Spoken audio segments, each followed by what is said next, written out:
Start कर दीजिए। हो गया?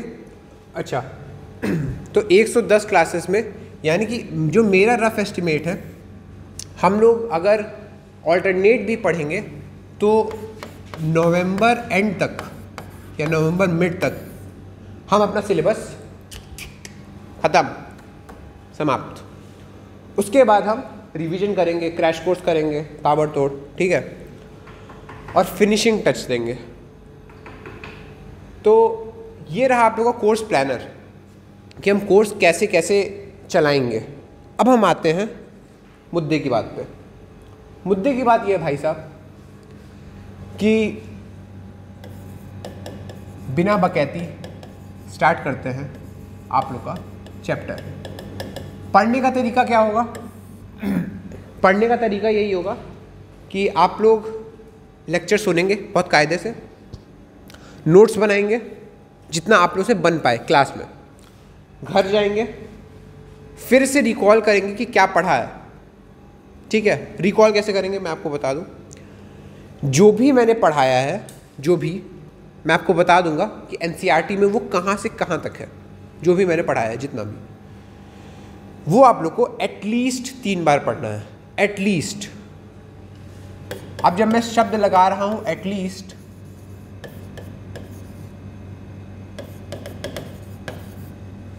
इस एटलीस्ट शब्द का मतलब होता है कम से कम, यानी कि कम से कम 3 बार तो पढ़ना ही है, बाकी आपकी जैसी श्रद्धा, ठीक है, उतना पढ़िए।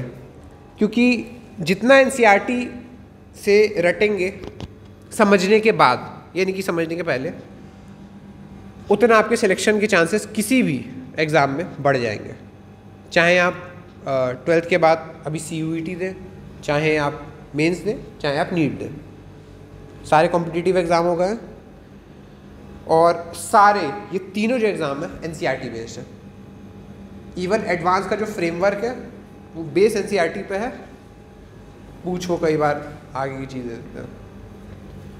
तो मैं आपसे उम्मीद करूँगा कि आप लोग अंधाधुन एनसीईआरटी पढ़ेंगे। देखिए टोटल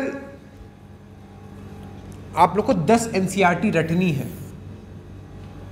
10 एनसीईआरटी, जिसमें 11th 12th, अगर मैं आप लोग को एग्जाम पर्पज से बताऊं, क्लास 11th, क्लास 12th, भाई साहब केमिस्ट्री में कितनी एनसीईआरटी है? 2, ठीक है। फिजिक्स में 2, मैथ्स या बायो में 1। तो मैथ्स बायो दोनों वाला बच्चा तो नहीं है ना, हार्ट अटैक से मर जाऊंगा अगर किसी ने बोल दिया कोई है तो। टोटल कितनी एनसीईआरटी हो गई? 10, 5 11th में, 5 12th में। थोड़ा सा मैं आपको बर्डन कम कर देता हूँ। मैथ्स की एनसीईआरटी जिसने पीसीएम लिया हो, मैथ्स की एनसीईआरटी तो रटने का कोई मतलब होता नहीं है, तो ये हटा दीजिए।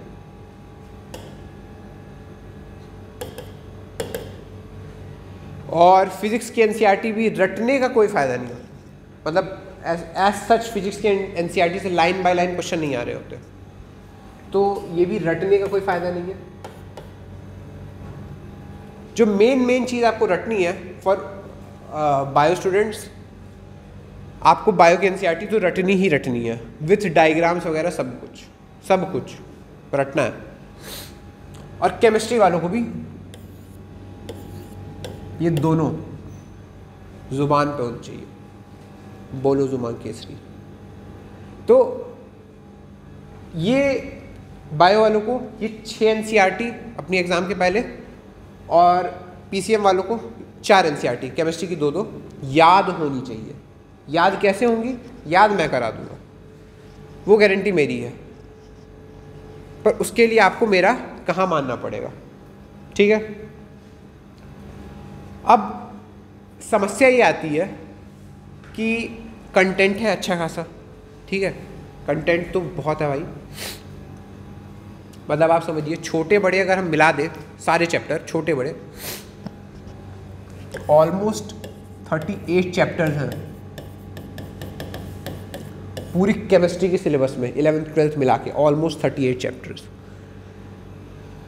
अब इन 38 चैप्टर्स का कंटेंट याद रखो, फिर इनके क्वेश्चन प्रैक्टिस करो, सब कुछ करो। ये तब तक अच्छे से नहीं हो पाएगा जब तक आप एक विधा में पारंगत ना हो, और वो है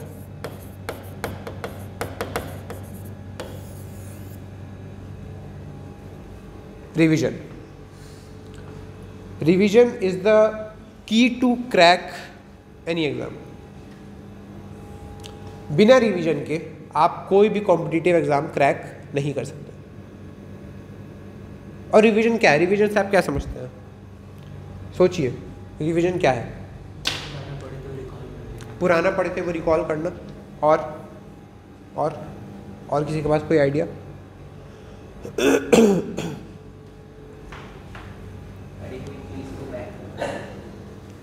वेरी गुड, पढ़ी हुई चीज़ को फिर से। अच्छा ये बताइए, सब लोग रील्स देखते हैं, शॉर्ट्स देखते हैं? अच्छा गुड। एक रील को फिर से देखते हैं कितने लोग? अगर पसंद आ जाए तब ना, अगर पसंद आए तब। मान लो पसंद नहीं हो तो सीधे स्क्रॉल। रिवीजन सबसे सिंपलेस्ट भाषा में उस चीज़ का नाम है कि आप मन मार के पढ़ना सीख जाएं। सोचो आज की डेट में जब हम एक रील भी फिर से नहीं देखते, अगर हमें पसंद ना आए, ये चीज़ तो फिर भी हमारे मन की नहीं है, ये चीज़ तो फिर भी हमारे मन की नहीं है। तो रिवीजन हम कब करना सीख जाएंगे? जब हम मन मार के पढ़ें। क्योंकि अभी स्टार्टिंग है, अभी जोश जोश वाली बात है, अभी आपका मन करेगा पढ़ने का। अभी आप में है कि हाँ फलाना मेरा दोस्त पढ़ रहा है, चिंटू पढ़ रहा है, मिंटू पढ़ रहा है, तो मैं भी पढ़ लेता हूँ ना। पर फिर 2 दिन बाद जब वो बाइक पे घूम रहा होगा किसी को पीछे बैठा के, तो आपका मन नहीं करेगा कि हाँ जिंदगी तो हो ऐसी, मैं क्या कर रहा हूँ, मैं पीछे तो नहीं रह गया बहुत। तो उस दिन आपका मन करेगा, और उस दिन आपको क्या करना है? मन को मारना है। कंट्रोल, थोड़ा सा मेरे कहने पे नहीं तो थोड़ा मम्मी पापा के लिए, और किसी के लिए मत करिए, अपने लिए भी मत करिए, सेल्फलेस रहिए। या तो मेरे लिए करिए या तो माँ बाप के लिए करिए। और मैं आप कुछ नहीं मांग रहा आपसे, कुछ भी नहीं। मैं ये नहीं बोल रहा कि आप पत्थर तोड़ के रास्ता बना दें, नहीं, उतनी मेहनत की एक्सपेक्टेशन मैं आपसे नहीं करूँगा।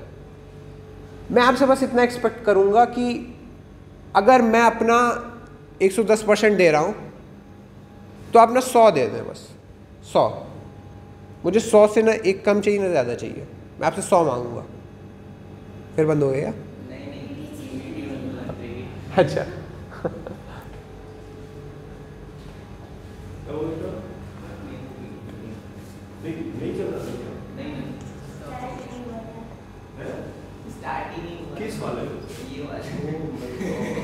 स्टार्ट ही नहीं है।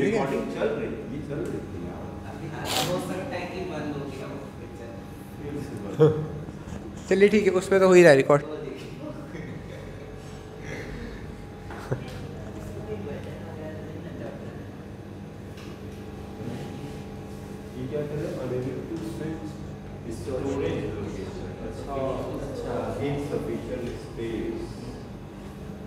क्योंकि लेक्चर्स काफी रिकॉर्ड हो रहे हैं। हाँ, लेकिन पीछे का कुछ रिपीट करते हैं, हो सकता है उसी की वजह से कर रहा हूँ।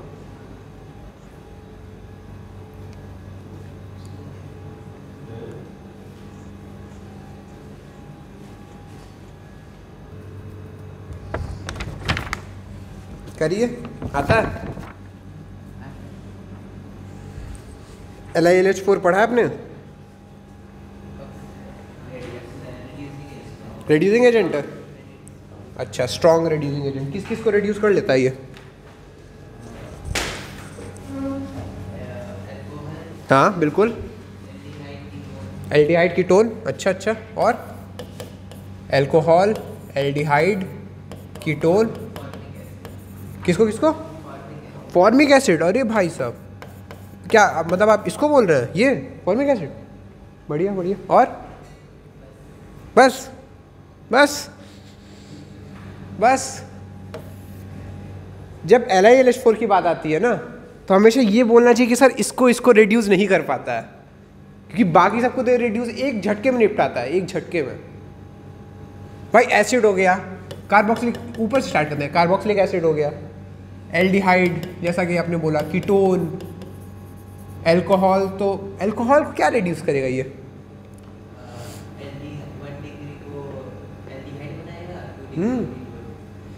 आपने शब्द क्या बोला कि ये एक रिड्यूसिंग एजेंट है, ये एक रिड्यूसिंग एजेंट है। तो अल्कोहल को ये एल्डिहाइड कैसे बना सकता है? एल्डिहाइड तो ऑक्सीडाइज्ड फॉर्म है अल्कोहल का। अल्कोहल को एल्डिहाइड कैसे बनाएगा ये? भाई साहब एक हायरार्की चलती है, मैं आपको एक सिंपल सी चीज़ बताता हूँ। ये है हमारा एसिड, ये हमारा एल्डिहाइड, ये हमारा अल्कोहल। एसिड जब रिड्यूस हुआ तो एल्डिहाइड बना, एसिड जब रिड्यूस हुआ रास्ते में रुका थका हारा, एल्डिहाइड बना। एल्डिहाइड जब रिड्यूस हुआ अल्कोहल बना। और कोई बहुत तगड़ा ऑक्सीडाइजिंग रिड्यूसिंग एजेंट मिल गया, कोई बहुत तगड़ा रिड्यूसिंग एजेंट मिल गया जो एसिड को इस बीच के रास्ते पे रुकने ही ना दे, वो सीधे इसको यहां से यहां ले जाएगा, सीधे। भाई कोई माइल्ड रिड्यूसिंग एजेंट हो, कोई माइल्ड रिड्यूसिंग एजेंट हो, तो वो केवल ये स्टेप कर पाएगा, एसिड से एल्डिहाइड, ठीक है। पर मान लीजिए हम एसिड की रिएक्शन किसी स्ट्रॉन्ग रिड्यूसिंग एजेंट से करा दिए, जैसे कि जो आपने देखा अभी LiAlH4, लाह, लिथियम एल्यूमिनियम हाइड्राइड, ये तो बहुत स्ट्रॉन्ग रिड्यूसिंग एजेंट है, तुरंत एक झटके में एसिड को कन्वर्ट करता है अल्कोहल में। RCOH converts to RCH2OH, acid को तुरंत 1 डिग्री अल्कोहल में कन्वर्ट कर दिया। अच्छा, अगर कोई माइल्ड रिड्यूसिंग एजेंट मिल जाता तो वो किस में कन्वर्ट करता? पहले एल्डिहाइड में कन्वर्ट करता, और एल्डिहाइड पे ही रिएक्शन रुक जाती, एल्डिहाइड पे रिएक्शन रुक जाती। अच्छा, और एल्डिहाइड को भी अल्कोहल में कन्वर्ट करने के लिए कोई भी रिड्यूसिंग एजेंट लिया जा सकता है, बहुत आसानी से हो सकता है। LiLH4 ले लो, NaBH4 ले लो, कुछ भी ले लो, कुछ भी। ये स्टेप कैरी आउट करने के लिए क्या लिया जा सकता है, कोई आइडिया? एसिड से एल्डिहाइड,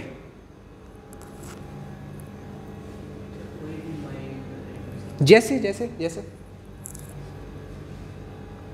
रिड्यूसिंग एजेंट आपने कितने पढ़े, उसमें से कोई माइल्ड बताइए। कौन सा H2O2, H2O2 रिड्यूसिंग एजेंट है, सोच लीजिए।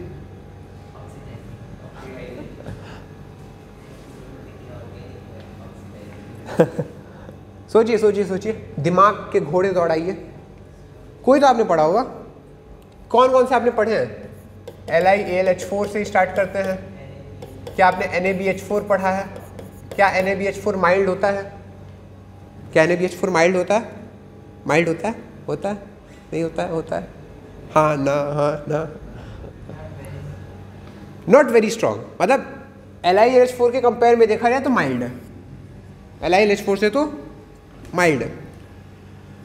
पर क्या वो एसिड को एल्डिहाइड में कन्वर्ट करता है? नहीं, वो एसिड को एल्डिहाइड में नहीं कन्वर्ट करता। वो NaBH4 जो होता है, जैसे मैं आपको बताऊं कि जब आपसे कोई सवाल पूछे कि LiAlH4 क्या रिड्यूस करता है, तो आप बोलिए कि आप सवाल गलत पूछ रहे हैं। सवाल आप ये पूछे कि LiLH4 किन चीज़ों को रिड्यूस नहीं करता है, क्योंकि बाकी सबको तो करता है। 90% ऑर्गेनिक कंपाउंड्स को तो वो रिड्यूस करता है, तो आप सवाल उल्टा पूछ रहे हैं। सवाल ये पूछना चाहिए कि किन चीज़ों को रिड्यूस नहीं करता। NaBH4 के केस में केवल वो 9 से 10 टाइप की कंपाउंड ही रिड्यूस कर पाता है, 9 से 10 टाइप के कंपाउंड केवल। तो उस केस में जब हम ऑर्गेनिक पढ़ेंगे तो हम देखेंगे कि वो कौन से 9 से 10 कंपाउंड है, ठीक है। ये सब हम लोग ऑर्गेनिक में पढ़ेंगे, मैं तो ऐसे ही मेरे को दिखा तो मैंने छेड़ दिया। हाँ तो सुनिए, मैं आपको ये बता रहा था कि मेरे कहने पे आपको थोड़ा सा एक तो कंटेंट सुनिए, समझिए, फिर पढ़ के नोट्स बनाइए। एनसीईआरटी एटलीस्ट आप एटलीस्ट 3 बार पढ़नी है, समझिए, नोट्स बनाइए। उसके बाद रिवीजन, रोज सुबह उठ के थोड़ी सी केमिस्ट्री, थोड़ी सी, आधा घंटा।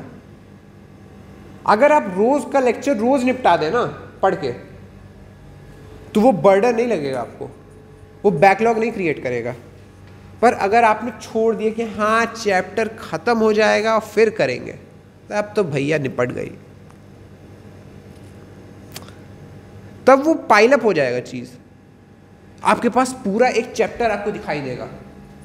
यहाँ पता चला हमने एक दिन में मान लो 2 पेज पढ़े, 3 पेज पढ़े, इससे ज़्यादा क्या पढ़ेंगे एक दिन में? भाई जाके घर 2 पेज 3 पेज पढ़ने में कितना टाइम लगेगा? आधा घंटा। भाई मैं मैक्स टू मैक्स बता रहा हूँ कि अगर आप सो के एक लाइन पढ़ने के बाद, तब भी आधा घंटा लगेगा, तब भी मैक्स।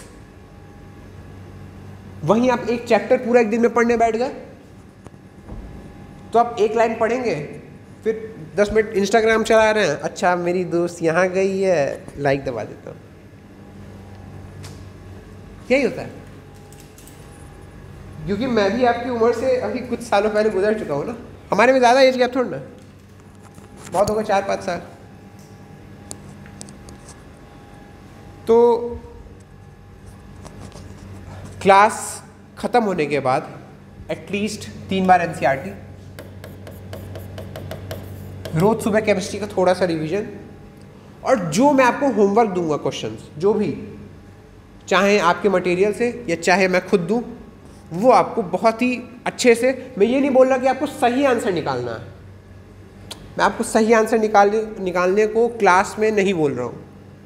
क्लास में जी भर की गलतियाँ करिए, जितनी हो सके उतनी करिए, पर एक रूल बनाइए जीवन में कि जब आप क्लास में गलती करेंगे आपको करेक्ट किया जाएगा, वो चीज़ आप सीखेंगे, आप याद करेंगे, और आप फिर वो गलती न करने का ट्राई करेंगे कि वैसी गलती मेरे से ना हो।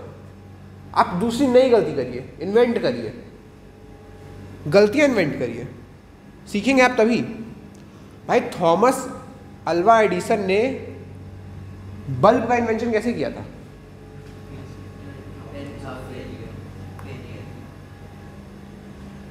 तो जब उसको इतने फेलियर मिले तो किसी ने उससे पूछा कि आपने सीखा क्या इससे, what is your learning from all these failures, what do you know now about the bulbs? तो उसने बोला कि अब मुझे ये पता है वो 10,000 तरीके जिनसे बल्ब नहीं बन सकते। आपको अपने फेलियर से, अपनी गलतियों से सीखना है, उनको इग्नोर नहीं करना है, या उनको वैसे नहीं लेना कि अरे मैं फेल हो गया, मैंने ये गलती आज भी कर दी। डिमोटिवेट नहीं होना है, उस चीज़ से और पंप अप होना है कि हाँ अब ये गलती फिर से नहीं करूँगा, अब मुझे पता है कि ये चीज़ करने से मैं अपनी मंजिल तक नहीं पहुँच पाऊँगा, तो वो चीज़ करना ही नहीं अपने को। भाई साहब रास्ता सेट है, आपको रास्ता बनाना नहीं है, रास्ता आपके सामने सेट है कि मान लीजिए आपको पॉइंट ए से पॉइंट बी जाना है, आपके पास रास्ता बनाया मिल रहा है, आपको रास्ता बताने के लिए 100 लोग हैं, आपको बस उस रास्ते पे चलना है और चलते रहना है। वो काम थोड़ा टफ होता है, चलना भी। तो इसलिए मदद करने के लिए हम जैसे लोग होते हैं, हम जैसे लोग आपको टाइम पे धक्का देते हैं, थोड़ा चलवा देते हैं। कभी आप गिरने लगे तो आपको संभाल लिया, उंगली पकड़ ली, हमारा काम वो है, बाकी चलना आपका काम है। मैं आपको गाइड कर सकता हूँ, बता सकता हूँ कि भाई साहब ये कर लो, ये कर लो, ये कर लो, नंबर आ जाएंगे, रिजल्ट आ जाएगा। करना तो आपका काम है, मैं खींचूंगा ज़रूर अपनी तरफ।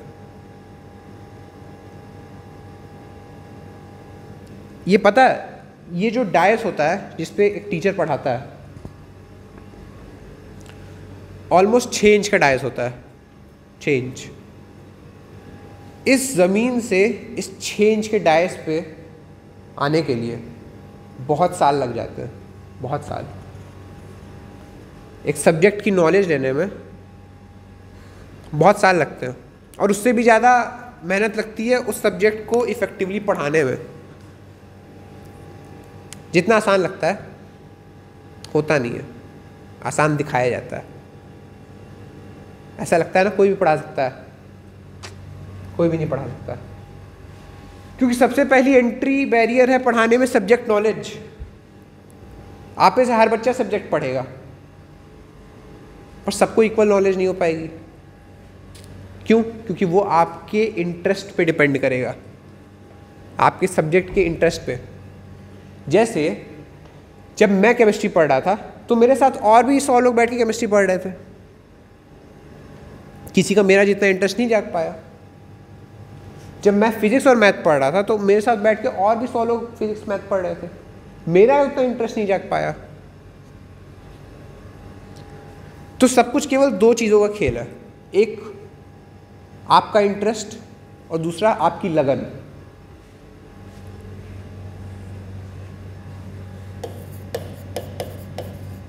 आपका इंटरेस्ट और आपकी लगन,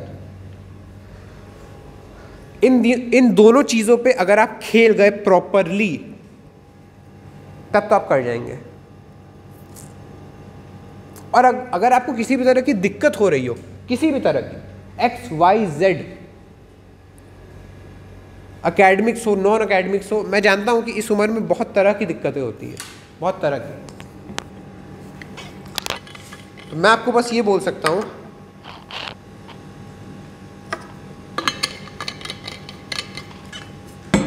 कि मुझसे न शर्माएं।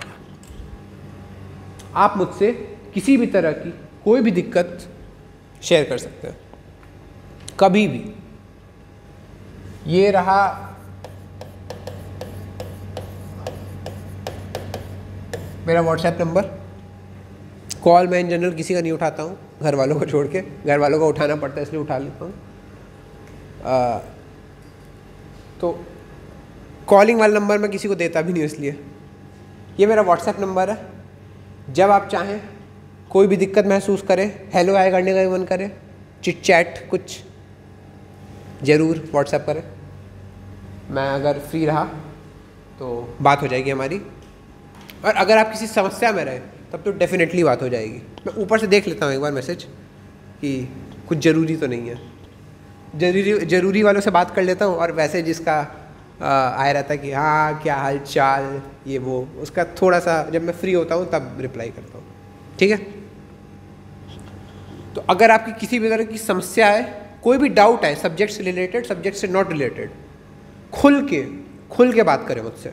मुझसे अपनी कोई भी समस्या ना छुपाएं, क्योंकि मैं आपकी उम्र से तुरंत का गुजरा हूँ। मुझे पता है कैसा लगता है, और मुझे पता है कितना सपोर्ट फील होता है जब आपकी कोई बात सुनने वाला हो। आधी चीज़ें तो तब सॉल्व हो जाती है जब आपकी बात कोई बिना जज किए सुन ले। आप घर पे बताएंगे, घर पे आपको जज किया जाएगा। भाई बहुत तरह की दिक्कतें होती हैं, आप कुछ भी बताएंगे घर पे आपको जज किया जाएगा। आप अपने दोस्तों से बताएंगे, अरे यार वो वाली पसंद आ गई, आपके दोस्त अगले दिन से आपको मजा लेना स्टार्ट करेंगे। आप मुझको बताएंगे और कुछ नहीं होगा, कम से कम मैं जज नहीं करूंगा आपको। समझ रहे? तो मुझसे अपनी किसी भी प्रकार की कोई भी दिक्कत बताने में ना शर्माएं। और बाकी हम लोग बहुत मस्ती से पढ़ाई करने वाले हैं, तो बस जितना हो मेरा साथ दें, बस और कुछ नहीं। मैं आपसे बस साथ की डिमांड कर रहा हूँ, साथ दें। हम लोग मिल के प्रयास करेंगे और कुछ बढ़िया कर लेंगे। चलिए आते हैं अपने चैप्टर पे। अच्छा खासा टाइम बीत गया। लिक्विड। अब मैं ये क्यों लिख रहा हूँ साहब, आपके एनसीईआरटी में तो जो चैप्टर है उसका नाम है सॉल्यूशन। आपके एनसीईआरटी में जो चैप्टर है उसका नाम है सॉल्यूशन। मैं लिक्विड क्यों लिख रहा हूँ साथ में, तो ये आगे थोड़ा पता करेंगे कि मैं क्यों लिख रहा हूँ। कुछ तो सोच समझ के लिख रहा हूँ, आगे देखेंगे। अभी के लिए आप ये बताइए कि अच्छा एक बात और कि क्लास को थोड़ा इंटरेक्टिव रखेंगे। मैं एक चीज़ बता दूं कि सीरियस होके पढ़ने और अटेंटिव होके पढ़ने में बहुत अंतर होता है। एक चीज़ होती है कि आप सीरियस होके पढ़ रहे हैं और एक चीज़ होती है कि आप अटेंटिव हैं। सीरियस होके पढ़ना यानी कि कुछ भी कर लो, कांस्टेंट फेस, हाँ आओ मुजरा चालू।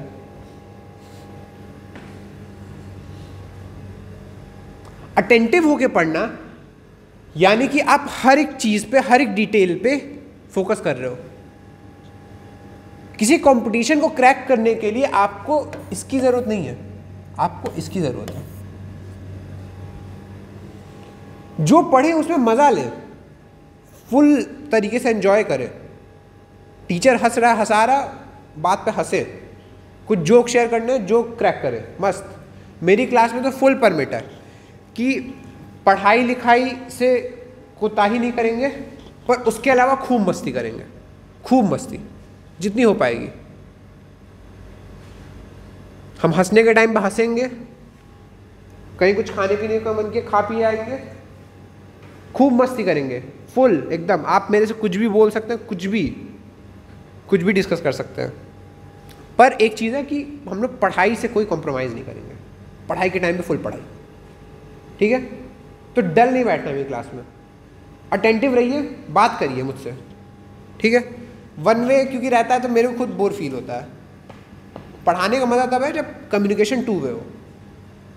तो कोई सवाल अगर आए या मैं कुछ पूछूं, अगर आपको उसका जवाब नहीं भी आ रहा हो, जो आपके दिमाग में आ रहा हो वो बताइए। भाई गलती करने के कोई पैसे थोड़े ना कटेंगे।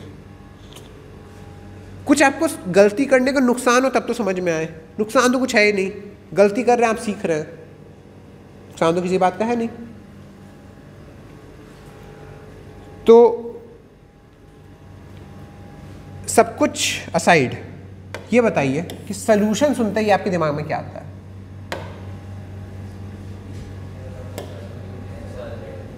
क्या क्या क्या? अरे ये तो बहुत आगे की बात हो गई यार, कुछ ऐसे बेसिक बताओ। मैं तो गवार आदमी, मेरे को ना सॉल्यूट पता ना सॉल्वेंट पता। अब बताओ, तुमको किसी समझ लो सेकंड क्लास के बच्चे को समझाना है कि यार सॉल्यूशन क्या है, मतलब क्या आ रहा है सॉल्यूशन सुनते दिमाग में क्या आ रहा है। कुछ जैसे मान लो हमने पढ़ा ए फॉर एप्पल, तो बच्चे के दिमाग में एक लाल एप्पल बन जाता है। वैसे सॉल्यूशन सुनते ही कोई दिमाग में पिक्चर आ रही है? हाँ, दो चीज़ को लेके मिला दो, बढ़िया, ये एक अच्छी पिक्चर है। और बढ़िया, ये भी बढ़िया बोला, सही। चीनी पानी, नमक पानी, ठीक है। पता मेरे दिमाग में क्या आता है सॉल्यूशन सुनते ही? सीआईडी कितने लोगों ने देखा है बचपन में? सीआईडी देखा है ना, वो डॉक्टर सालुंके की वो फॉरेंसिक लैब नहीं होती है, जिसमें यार वो बहुत ही ऐसे खतरनाक तरह के कुछ लिक्विड रहते हैं, उससे धुआं निकल रहा होता है मेरे दिमाग में। और वो कुछ ऐसे कुछ टेस्ट कर रहा है, आदमी मिला रहा है, ये कर रहा है, वो कर रहा है टेस्ट ट्यूब में। मैं जब सोल्यूशन सुनता था ना, मेरे दिमाग में वो चीज़ आती थी।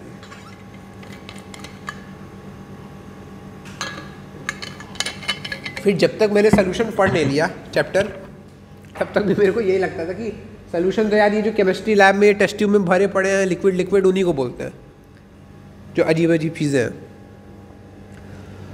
पर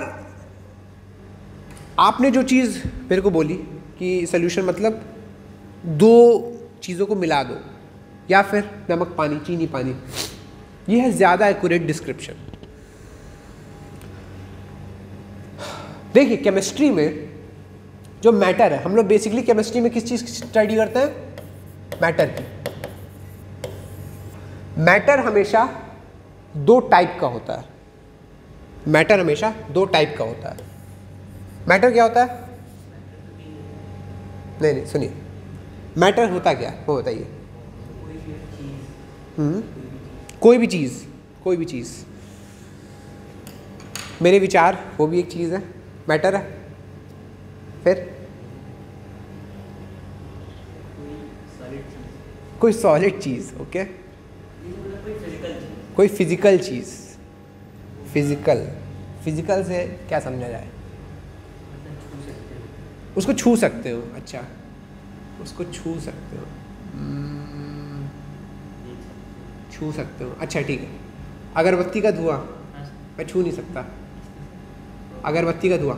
हवा, मेरे आसपास जो ये हवा है मैं उसको छू सकता हूँ? छू नहीं सकता, फील कर सकते हैं।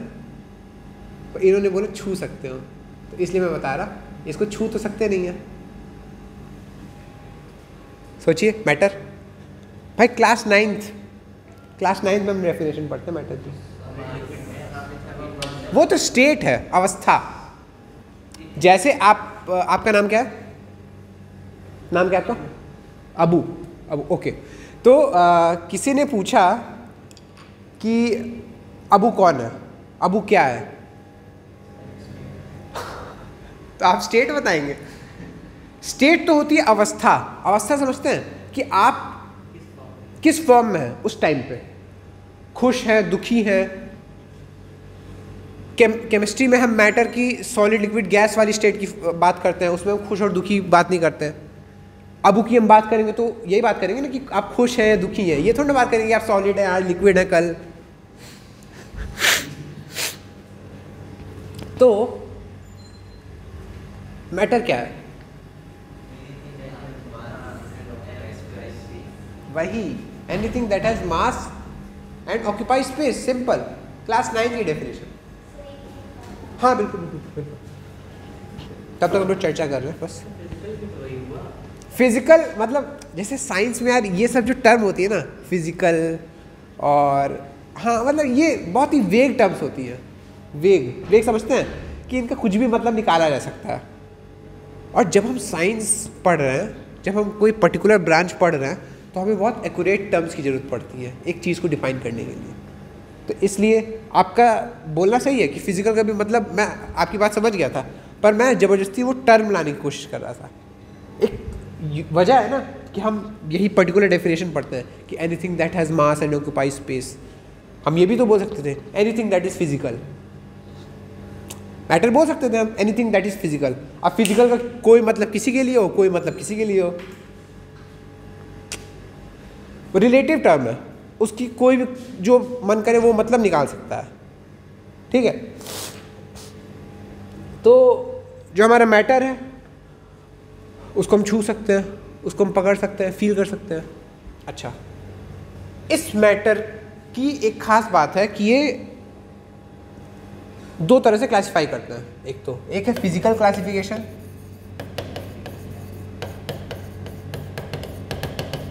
और एक है केमिकल क्लासिफिकेशन। कौन सी क्लासिफिकेशन भाई? Chemical classification. Physical classification states of matter, solid liquid gas, जो आपने पढ़ा है, solid liquid gas. Chemical classification कैसे करते हैं वो बताइए।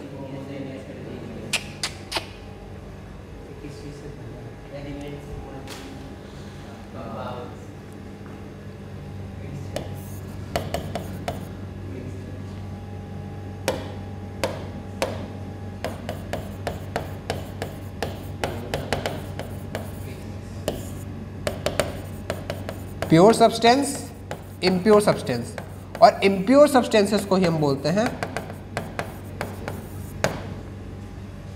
यार राइटिंग समझने में किसी को बहुत ज़्यादा दिक्कत तो नहीं हो रही है? मेरी राइटिंग थोड़ी सी ख़राब है, मतलब पढ़ तो पा रहे हैं ना, थोड़ी सी ख़राब है, वो समय के साथ थोड़ी सुधर जाएगी, क्योंकि अभी इस पर नया नया लिखना सीखा है ना।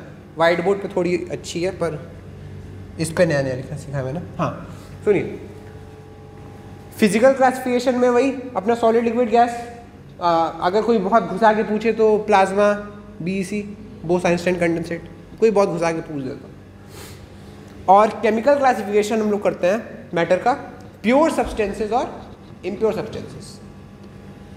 प्योर सब्सटेंसेस मतलब क्या? जिसमें एक ही टाइप के सब्सटेंस हो, जिसमें एक ही टाइप के पार्टिकल्स हो। भाई सब्सटेंस किस चीज से मिलके बना? पार्टिकल से, पार्टिकल से। अच्छा, तो प्योर सब्सटेंसेस का मतलब है कि वो सब्सटेंस जिनमें एक ही टाइप के पार्टिकल हो, एक ही टाइप के पार्टिकल से मिलकर बना हुआ substance is called pure substance. और इम्प्योर सब्सटेंस फिर क्या हो जाएगा? अलग अलग टाइप के पार्टिकल। जैसे इम्प्योर सब्सटेंस का बेस्ट एग्जांपल मेरे को लगता है नमकीन। किसी ने अगर खाई हो, सबने खाई है, मान लो नवरत्न मिक्सचर खाई है सबने, सबने खाई है। कोई भी मिक्सचर वाली नमकीन ले लो यार, उसमें क्या बहुत चीज़ें रहती है। मूंगफली रहती है, सेव रहता है, काजू वाजू ड्राई फ्रूट्स रहते हैं इन जनरल, और भी बहुत कुछ रहता है। वो एक मिक्सचर है और वो साफ दिख रहा है कि वो अलग अलग पार्टिकल से मिलके बना है, अलग अलग कंपोनेंट्स है उसमें, हम देख सकते हैं उसको। वो है एग्जांपल जिसका इम्प्योर सब्सटेंस का। अच्छा, थोड़ा सा आगे बढ़ते हैं, थोड़ा सा और चर्चा करते हैं प्योर सब्सटेंस। अगर हम बात करें प्योर सब्सटेंस, प्योर सब्सटेंस में क्या क्या आते हैं? एलिमेंट्स और कंपाउंड्स, ये आते हैं प्योर सब्सटेंसेस में। क्यों? एलिमेंट्स वो चीजें होती हैं जो एक ही टाइप के एटम को रिपीट करके बनाई जाए। Elements are the substances which are formed by repetition of a single type of atom. एक ही एटम प्रेजेंट होता है उनमें थ्रू आउट। जैसे मान लीजिए कोई भी एक एलिमेंट उठाते हैं, सोडियम। ये सोडियम जो एलिमेंट है या सोडियम मेटल है, वो कैसे बना होगा? हाँ, मतलब नेचुरली अकरिंग है, ठीक है। उसका कंपोजिशन कैसा होगा? मतलब कंपोजिशन मतलब कि उसमें होगा क्या? उसमें होगा ये, मान लीजिए अगर ये मैंने एक सोडियम एलिमेंट का ब्लॉक लिया, मान लीजिए मैं क्या ले रहा हूँ? सोडियम एलिमेंट का ब्लॉक।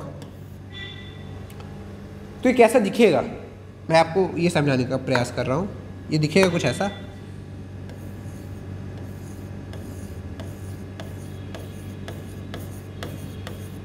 ये गोले गोले क्या हैं? सोडियम के एटम्स, सोडियम के एटम्स।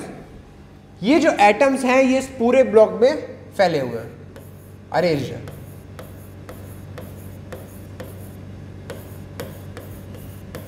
मेरी ड्राइंग पे ना जाए, उससे बेटर मुझे पता है कि एलकेजी वाले बच्चे बना सकते हैं, पर ठीक है, क्या ही किया जा सकता है। दुख भरी बात। मतलब मेरे समझाने का मतलब समझिएगा, एलिमेंट वो चीज़ है जिसमें एक ही टाइप के एटम्स हों, एक ही टाइप के atoms.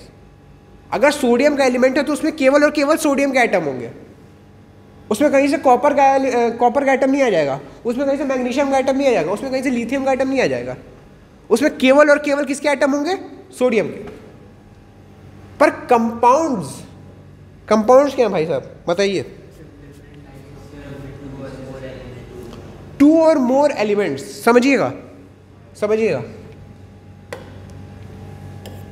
Oh shit,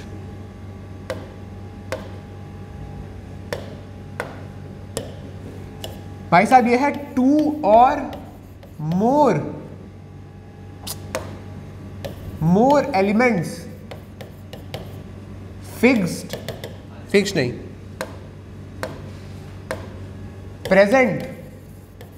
present in a fixed ratio. मतलब एक फिक्स्ड रेशियो में प्रेजेंट हो, दो और दो से ज्यादा एलिमेंट, तब हम उनको क्या बोलेंगे? कंपाउंड। जैसे जैसे जैसे सबसे एग्जाम्पल बढ़िया वाला H2O, NaCl, आपका वो CO2 है कि नहीं है? सब कंपाउंड है ना? क्यों है? H और O किस रेशियो में प्रेजेंट है? 2:1। NaCl 1:1, 1:1 रेशियो में सोडियम और क्लोरीन एटम्स प्रेजेंट हैं। CO2 1:2 के रेशियो में प्रेजेंट है। तो ऐसी सब्सटेंसेस जिनमें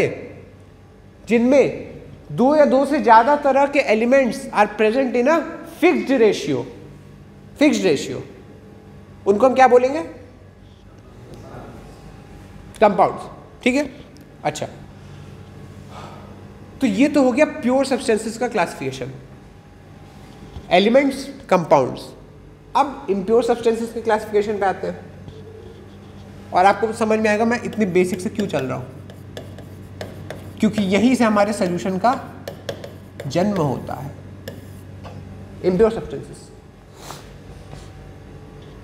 इम्प्योर सब्सटेंसेस यानी कि mixtures are of two types, homogeneous and जोर से बोलिए हेट्रोजीनियस, जोर से बोलिए जय माता। Homogeneous and heterogeneous. अच्छा, होमोजीनियस से आप क्या समझते हैं?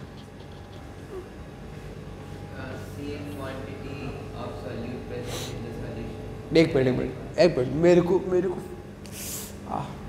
मेरे को वो कर दीजिए, दिमाग में इसको ले लीजिए। Same quantity of solute present in smallest part. ये आपने काफ़ी प्रोफाउंड चीज़ बोल दी। नहीं, इन्होंने सही बोला है, पर ये बहुत आगे की बात कर दी इन्होंने।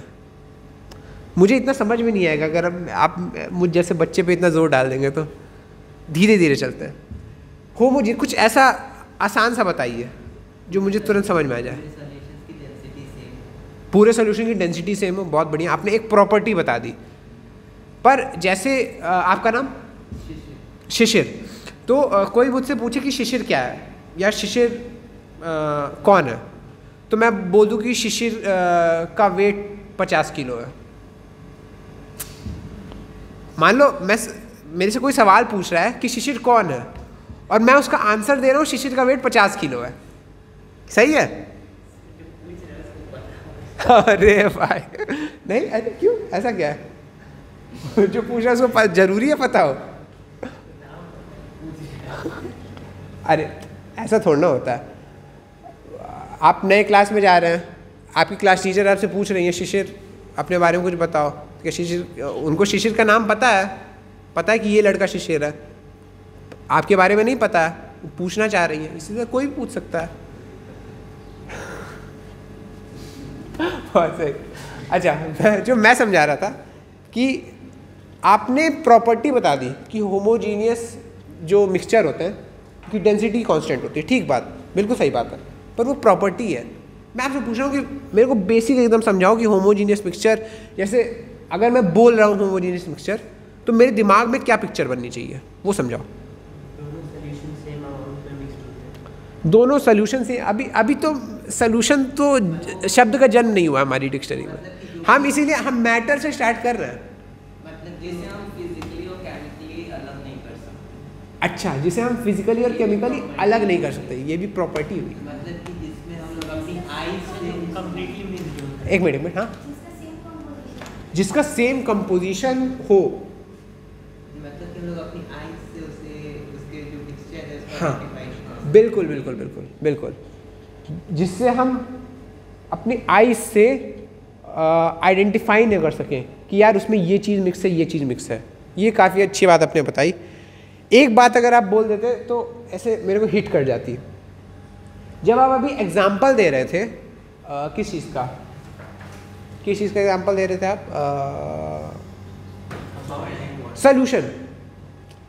जब मैंने सोल्यूशन शब्द आपसे बोला तो आपने एक चीज़ का एग्जाम्पल दिया था, क्या?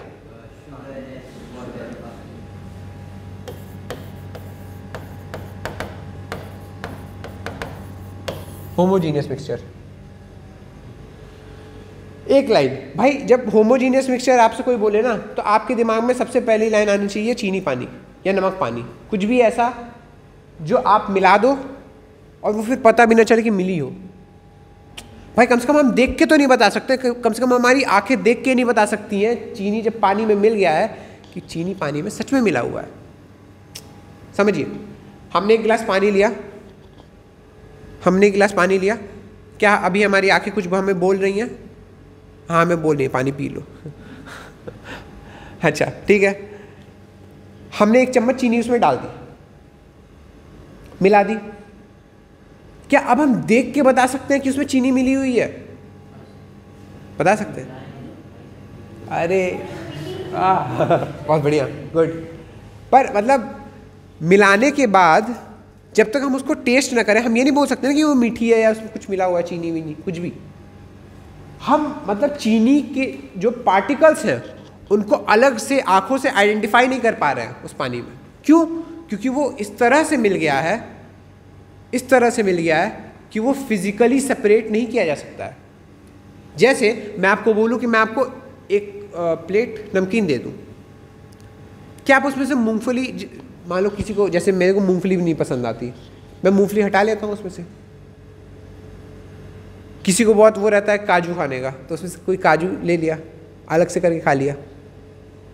तो क्या वो चीज़ हम इसके साथ कर सकते हैं? नहीं कर सकते। हम फिजिकली सेपरेट नहीं कर सकते चीनी के पार्टिकल को पानी में से। कैसे नहीं कर सकते? हम फिजिकली सेपरेट नहीं कर सकते। क्या हम नमकीन के किसी कंपोनेंट को फिजिकली सेपरेट कर सकते हैं? हाँ कर सकते हैं। तो एक बात समझिएगा कि होमोजीनियस मिक्सचर वो टाइप के मिक्सचर होते हैं, पहला तो जिनका composition is same through out the mixture. यानी मेरी बात समझिएगा, इस चीज़ का मतलब क्या है, ये मेरी ग्लास है, पता नहीं कहाँ से ग्लास लग रही हो अगर आपको, तो इसमें ये क्या चल गया, इसमें सफ़ेद दिख रहा है ना, थोड़ा सा नीला कर लेते हैं। मान लीजिए कि चीनी पानी है, मान लीजिए कि ये चीनी पानी है, ठीक है। और मैं आपको बोलूं कि भाई अब्बू आप यहाँ से एक चम्मच ऊपर से टेस्ट करके देखिए इसको, ठीक है। और फिर मैं आपको बोलूं कि कुछ देर बाद यहाँ से टेस्ट करके देखिए, नीचे से। ये क्या हो रहा है? अच्छा ज़्यादा प्रेस कर दे रहा क्या? हल्के हाथ से ही पकड़ा, पता नहीं। तो फिर मैं आपको बोलूं कि यहाँ नीचे से एक चम्मच टेस्ट करके देखिए।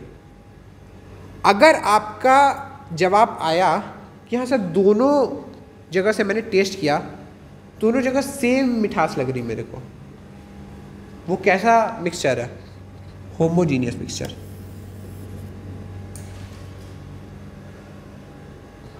यानी कि कंपोजिशन जितनी यहाँ पे मिठास है उतनी ही यहाँ पे भी मिठास है।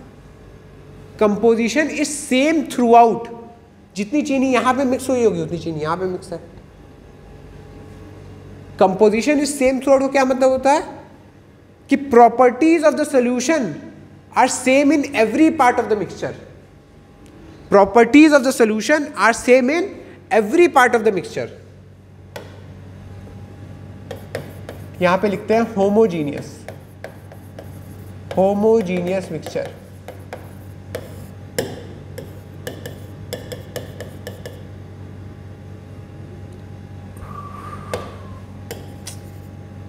Composition composition is same throughout. Composition is same throughout, यानी कि इसका मतलब क्या हुआ? Properties are same in every part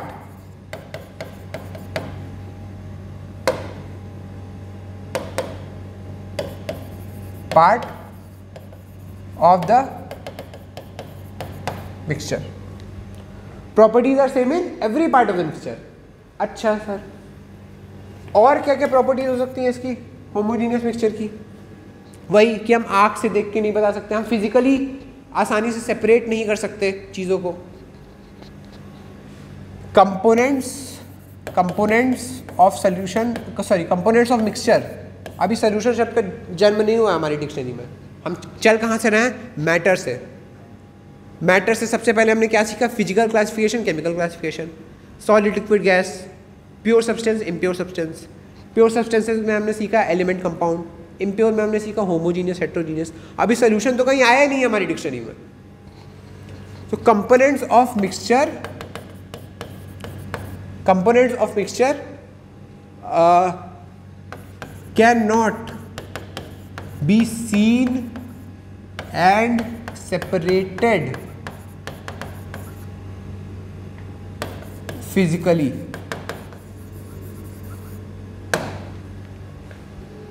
मतलब हम आंखों से देख के कंपोनेंट्स को अलग अलग सेपरेट नहीं कर सकते, ठीक है। अच्छा, फिर जैसा कि इन्होंने बताया होमोजीनियस मिक्सचर्स की डेंसिटी इज कांस्टेंट, पर इसका कहीं अभी यूज नहीं आएगा, अभी तो नहीं आएगा। अब देखिए होमोजीनियस मिक्सचर जो दो या दो से ज्यादा सब्सटेंसेस से मिलके बना हो, एक होमोजीनियस मिक्सचर जो दो या दो से ज्यादा सब्सटेंसेस से मिलके बना हो, उसको हम एक शब्द बोलते हैं, जिस शब्द पे पूरा चैप्टर बेस्ड है। शब्द है solutions. What are solutions? Solutions are homogeneous mixtures. कौन से mixtures? Homogeneous mixtures made up of two or more substances या components, जो भी two or more components, homogeneous mixtures of two or more components are called solution. Homogeneous mixtures of two or more components are called solution. अब देखिए solution में दो type के component होते हैं। दो कंपोनेंट नहीं, दो टाइप के कंपोनेंट। मेरी बातें ध्यान सुनिएगा। किसी भी सॉल्यूशन में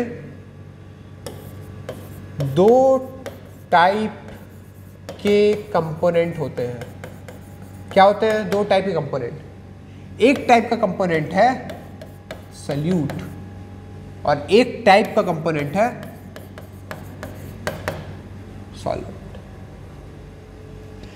सॉल्यूशन में दो टाइप के कंपोनेंट होते हैं। इस शब्द पे थोड़ा सा फोकस।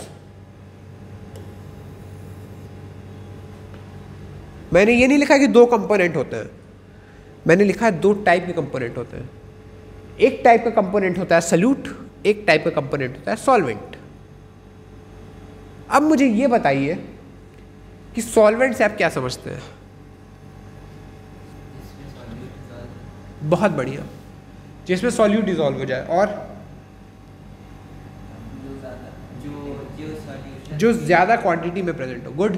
और जिसका स्टेट सॉल्यूशन के स्टेट। बहुत ही शानदार बात, जिसका स्टेट सॉल्यूशन के स्टेट के बराबर हो।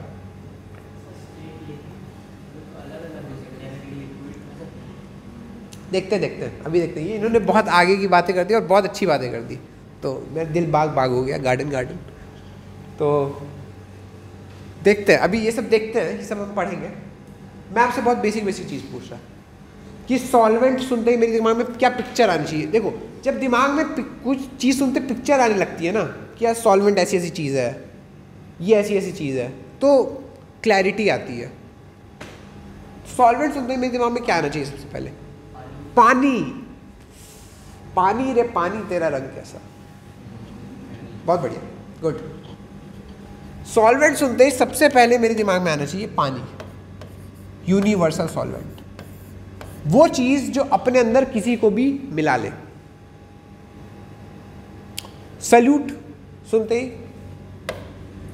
चीनी, ये आदमी मेरे ब्रेन से ट्यून कर गया, हमारे दिमाग में सेम ख्याल आ रहा है। तो सॉल्यूट सुनते ही मेरे दिमाग में क्या आता है? चीनी। सॉल्वेंट सुनते ही पानी।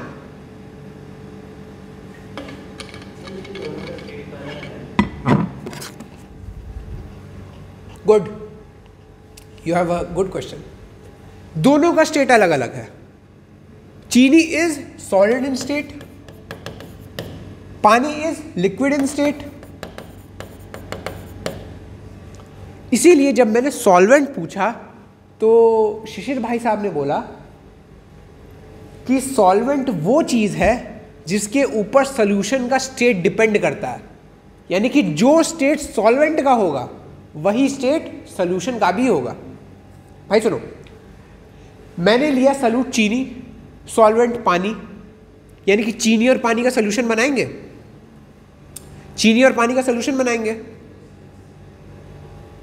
तो बोलना यह है कि जो फाइनल स्टेट सॉल्यूशन का होगा वो डिसाइड कौन करेगा कि इसकी स्टेट, सॉल्वेंट की state. The physical state of solvent, काफी आगे की बात पर ठीक है बता दे रहा। Physical state of solvent defines the physical state of solution। जो फिजिकल स्टेट सॉल्वेंट की होगी, अगर सॉल्वेंट पानी होगा, सॉल्वेंट लिक्विड होगा, तो सॉल्यूशन जो फाइनल बन रहा है उसकी भी स्टेट लिक्विड ही होगी। अगर सॉल्यूशन गैसियस होगा, अगर सॉल्वेंट गैसियस होगा, अगर सॉल्वेंट की फिजिकल स्टेट गैस है तो सॉल्यूशन की फिजिकल स्टेट क्या होगी? गैस होगी। अगर सॉल्वेंट सॉलिड होगा तो सॉल्यूशन की फिजिकल स्टेट सॉलिड होगी। यह मतलब है स्टेटमेंट का कि the physical state of solvent defines the physical state of solution. और अभी हम पढ़ेंगे, हमारे दिमाग में इन जनरल सॉल्यूशन सोचते ही क्या परसेप्शन आता है कि हम दो चीजों को मिला रहे हैं, दो लिक्विड मिला रहे हैं, जैसे दारू और पानी। भाई इथेनॉल, दारू क्या है? इथेनॉल है, वो भी एक लिक्विड है। पानी क्या है? वो भी एक लिक्विड है। दोनों को मिलाया, फाइनल सॉल्यूशन वो भी एक लिक्विड है, इथेनॉल प्लस वाटर।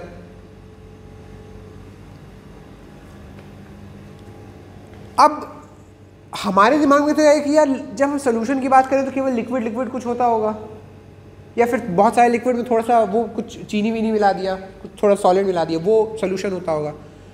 लेकिन अभी हम पढ़ेंगे कि सॉल्यूशन टोटल 9 टाइप के होते हैं, 9 क्लासिफिकेशन होती है सॉल्यूशन की। पहले ये समझ लीजिए कि सॉल्यूशन के 2 कंपोनेंट होते हैं। सॉल्यूशन क्या है? It is a homogeneous mixture made up of 2 or more components. It is a homogeneous mixture made up of 2 or more components, यानी कि 2 या 2 से ज्यादा चीजों को मिला के जो होमोजीनियस मिक्सचर बने उसको क्या बोलेंगे? सॉल्यूशन। और सॉल्यूशन में 2 टाइप के कंपोनेंट होते हैं, एक होता है सॉल्वेंट, एक होता है सॉल्यूट। 2 टाइप के कंपोनेंट। सॉल्वेंट हमेशा वो कंपोनेंट होता है जो कि ज्यादा मात्रा में प्रेजेंट हो और जिसका फिजिकल स्टेट सॉल्यूशन का फिजिकल स्टेट डिफाइन करे। solvent it is that component of a solution, it is that component of a solution which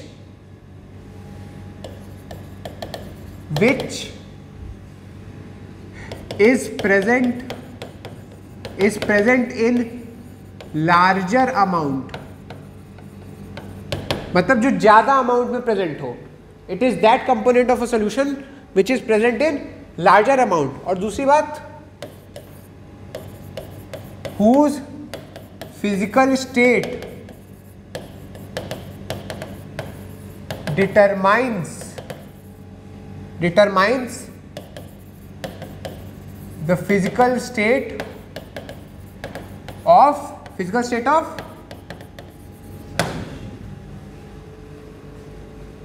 तो सॉल्वेंट क्या हो गया भैया? वो चीज जो कि हमेशा लार्जर अमाउंट में प्रेजेंट हो सॉल्यूशन में, ज्यादा क्वांटिटी में, और उसका physical state determines the physical state of solution, यानी कि जो सॉल्वेंट का फिजिकल स्टेट होगा वही सॉल्यूशन का फिजिकल स्टेट बन जाएगा। वो चीज होती है सॉल्वेंट। और सॉल्वेंट सुनते हैं हमारे शब्द दिमाग में क्या आएगा? पानी, पानी, ठीक है। सल्यूट क्या चीज़ है? सल्यूट क्या चीज़ है?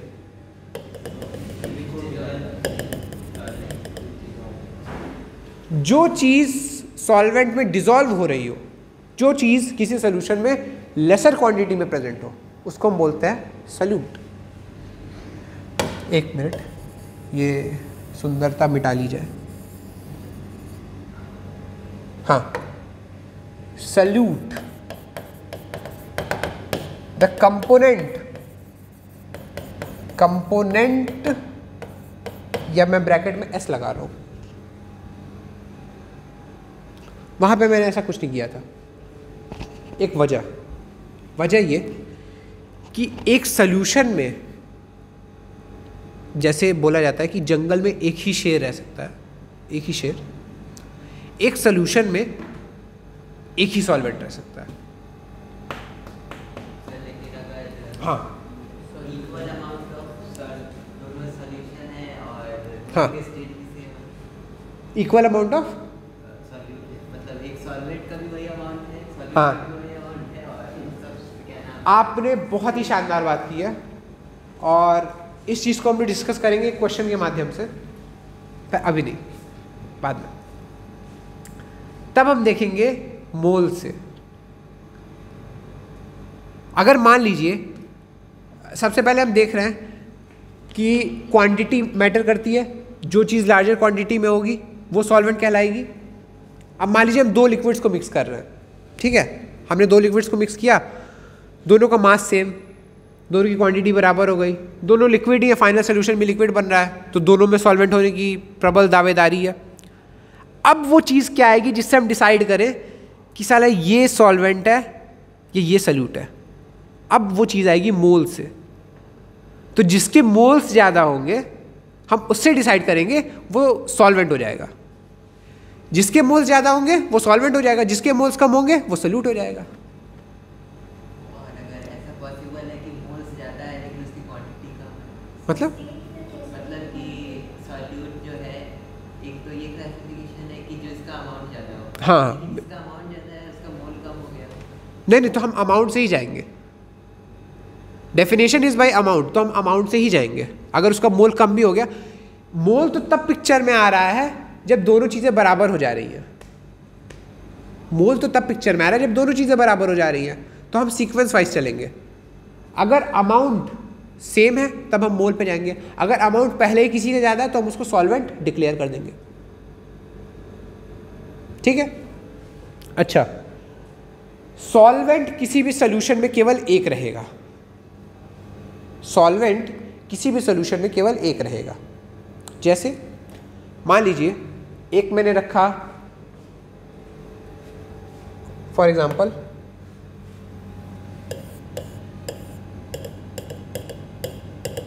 सुंदरता फिर से आ चुकी है, चीनी प्लस पानी का सोल्यूशन, ये एक सोल्यूशन है। दूसरा क्या है, चीनी प्लस नमक प्लस पानी, चीनी प्लस नमक प्लस पानी। दोनों सॉल्यूशन में, क्या ये भी सॉल्यूशन है? क्या ये भी सॉल्यूशन है ना? दोनों सॉल्यूशन में आपको मुझे बताना है कि सॉल्वेंट क्या है और सॉल्यूट क्या है।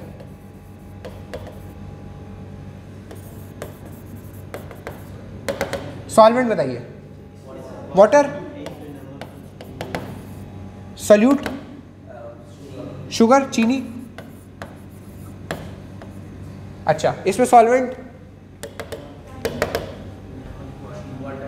वाटर, पानी, और सॉल्यूट नमक और चीनी दोनों, नमक और चीनी दोनों, पक्का? कोई एक नहीं? अरे यार क्या बात कर रहे हो, क्या बात कर दी तुमने। दोनों मिल जाएगा, दोनों खुल जाएगा। अरे यार, चीनी ऐसे ऊपर ऊपर नहीं तैर जाएगी, ये नीचे नहीं सेटल हो जाएगी? नहीं, कभी पतंजलि वाली शहद नहीं खाई है? पतंजलि वाली शहद में नीचे सेटल हो जाती है चीनी। हाँ हाँ वो भी होता है, हाँ वो भी होता है, अगर थोड़ा थोड़ा मिला दो तो मिक्स हो जाता है। लेकिन क्या मतलब चीनी और नमक दोनों को सॉल्यूट में लिख दे क्या?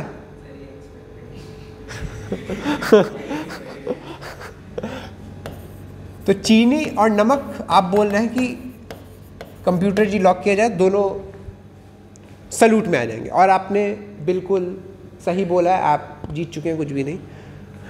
तो सॉल्वेंट आप देखिए हर केस में एक ही होगा, किसी भी सॉल्यूशन में। सॉल्वेंट दो हो, हाँ मतलब चीनी, नमक, पानी और दारू। हाँ एक मिनट इनका क्वेश्चन नहीं, रुको, इनका क्वेश्चन इंटरेस्टिंग है, इनका क्वेश्चन है, एक मिनट, हाँ फिर से पूछिए। सर अगर चीनी भी हो, पानी भी हो, हाँ अल्कोहल भी हो और नमक भी हो, हाँ एक ही सोल्यूशन में, एक मिनट रुकिए, बहुत शानदार, बहुत शानदार। नहीं इनका रुकिए, मैं कंसेप्ट इनका क्लियर करूँगा। इनका कहना है कि चीनी भी हो और क्या, पानी भी हो, और दारू और नमक। ये मॉकटेल बना रहे, मॉकटेल कुछ ऐसी नहीं बनती है क्या? है ना, कुछ तो ऐसी होती है ना, पता नहीं क्या भाई वो हाँ थोड़े अमीरों के चोचले हैं वो मेरे बस की बात नहीं है। मतलब मेरे पास पैसा भी हो तो मैं वो ना करूँ। हाँ सुनिए, चीनी, पानी, नमक, दारू। अब इसमें ये इंटरेस्टिंग क्वेश्चन, इसमें आप मेरे को बताइए कि सॉल्वेंट क्या है और सॉल्यूट क्या है। सॉल्वेंट आपका कहना है कि है दारू और पानी, और सॉल्यूट देखते हैं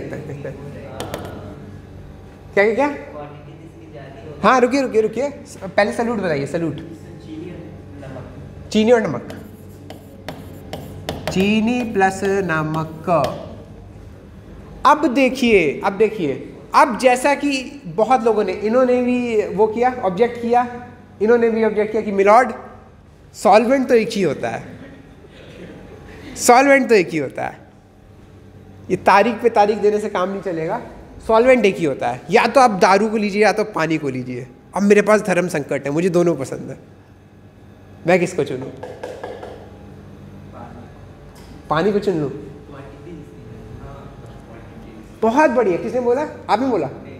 हाँ शिशिर, जिसकी क्वांटिटी ज़्यादा हो वो सॉल्वेंट होगा। अब भाई जब आपने ये सवाल पूछा तो आपने मुझे क्वांटिटी तो पता ही नहीं कि आपने आधा बनाया या क्वार्टर बनाया है। अरे वो उसी में मिक्स हो गई यार, मानेंगे क्या उसको? उसको सॉल्यूट मानेंगे, उसको सॉल्यूट मानेंगे। अभी आप वैसे भी लिक्विड सॉल्यूशन देखेंगे जिसमें हमने लिक्विड मिलाया है, 2 3 4 लिक्विड मिलाया, ठीक है, और एक कम मिलाया, जैसे मान लीजिए एक ही, तो उसमें मान लीजिए 4 लिक्विड हम मिला रहे हैं तो उसमें सॉल्वेंट तो एक ही होगा, बाकी जो भी लिक्विड हमने मिलाए वो सब सॉल्यूट की तरह ट्रीट किए जाएंगे। हाँ मोल भी सेम है, तब पता नहीं कर सकते, तब हम किसी को भी सॉल्वेंट कंसीडर कर लेंगे, किसी को भी कर लेंगे। अगर मान लो मोल भी सेम आ गया तो हम उन दोनों में से किसी को भी एक सॉल्वेंट मान लेंगे, ठीक है। अच्छा, ऐसा एग्जांपल आज तक देखा तो नहीं है, पर अगर मान लो कि हमको अमाउंट भी सेम मिल गया, मोल भी सेम मिल गया, तो दोनों में से किसी को भी सॉल्वेंट मान के हमको क्वेश्चन ही तो सॉल्व करना है, कर देंगे। स्टेट मान लीजिए, स्टेट तो सॉल्वेंट के स्टेट से होगा। अगर सुनिए, फाइनल सोल्यूशन जब बनता है तो हमारी आंखों के सामने बनता है ना, तो हम देख लेंगे कि फाइनल सोल्यूशन क्या बन रहा है और वो किसकी स्टेट से बन रहा है। मान लीजिए हमने सॉलिड लिया एक प्लस लिक्विड लिया, मैंने माइक नीचे कर दिया, हमने सॉलिड लिया एक और लिक्विड लिया, फाइनल सोल्यूशन जो है वो सॉलिड बन रहा है, फाइनल सोल्यूशन जो है वो सॉलिड बन रहा है। बताइए सॉल्वेंट कौन? सॉलिड वाला भाई, सॉलिड वाला। भले अगर लिक्विड ज़्यादा हो, मान लीजिए हमको लग रहा है कि हमने लिक्विड ज़्यादा लिया है पर सोल्यूशन सॉलिड बन रहा है, सोल्यूशन की जो फाइनल स्टेट है वो सॉलिड है, हम क्या मानेंगे कि सॉल्वेंट कौन होगा?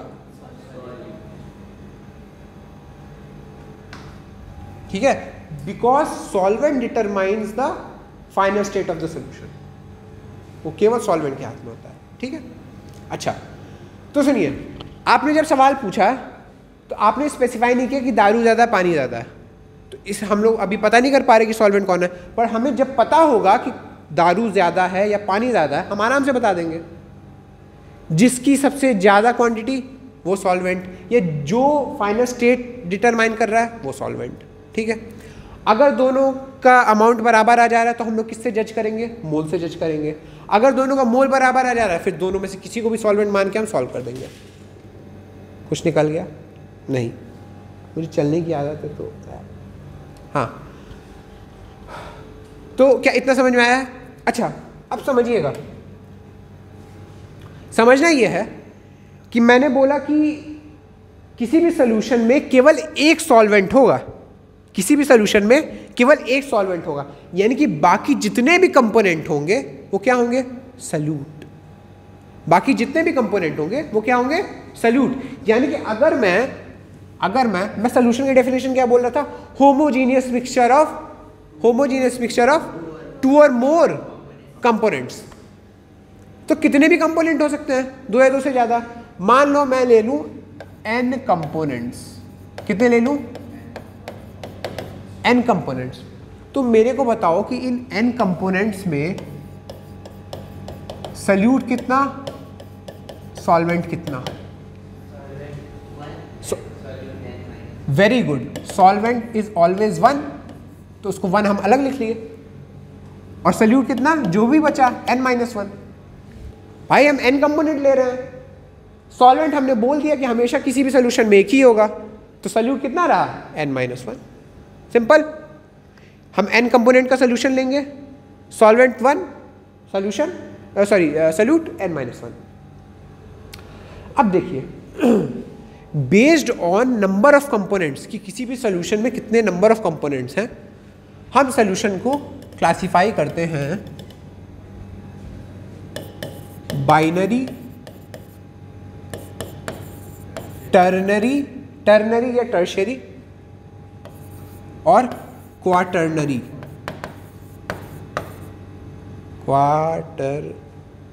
पता नहीं स्पेलिंग गलत हो गई, क्वाटरनरी, NARY होता होगा मेरे ख्याल से, बाकी मैं अंग्रेज नहीं हूँ, सॉरी। हाँ, बाइनरी, टर्नरी, क्वाटर्नरी। अगर हमारे सोल्यूशन में दो कंपोनेंट है केवल, यानी कि एक सल्यूट एक सॉल्वेंट, तो उसको क्या बोलेंगे? Binary solution. अगर हमारे सोल्यूशन में 3 कंपोनेंट है, यानी कि एक सॉल्वेंट और 2 सल्यूट, एक सॉल्वेंट 2 सल्यूट, तो क्या बोलेंगे? टर्नरी। अगर क्वाटर्नरी है तो यानी कि 4 कंपोनेंट है और उन 4 में से एक सॉल्वेंट और कितने सल्यूट? 3 सल्यूट, यानी कि वो क्या हो जाएगा? क्वाटर्नरी। अच्छा, तो based on number of components कितने प्रेजेंट हैं, हमारे सोल्यूशन कितने टाइप के हो गए? 3 टाइप के। एक तो हो गया बाइनरी, एक तो हो गया टर्नरी। हाँ, चला देंगे 11 तक, मेरे को कोई दिक्कत नहीं है। आपने कब तक बताया था? अच्छा, कोई दिक्कत नहीं, घर में कितनी देर भी कर सकते हैं, मतलब जितनी तो इसीलिए पूछ। हाँ, तो आप फिर उस हिसाब से बता दीजिएगा, क्योंकि 1.5 घंटे का कहा गया था, तो घर में आप बता के आना क्लास है तो अभी।